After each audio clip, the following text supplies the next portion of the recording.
Yan na guys. Ito na yung finished product ng ating home bachi.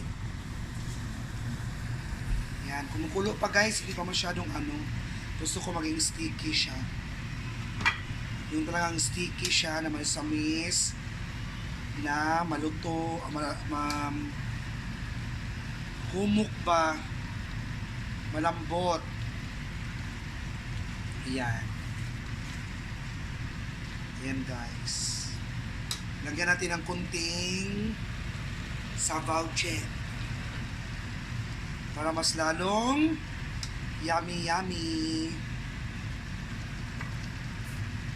Ayan na. Kumukulo pa yan guys. Legit na legit.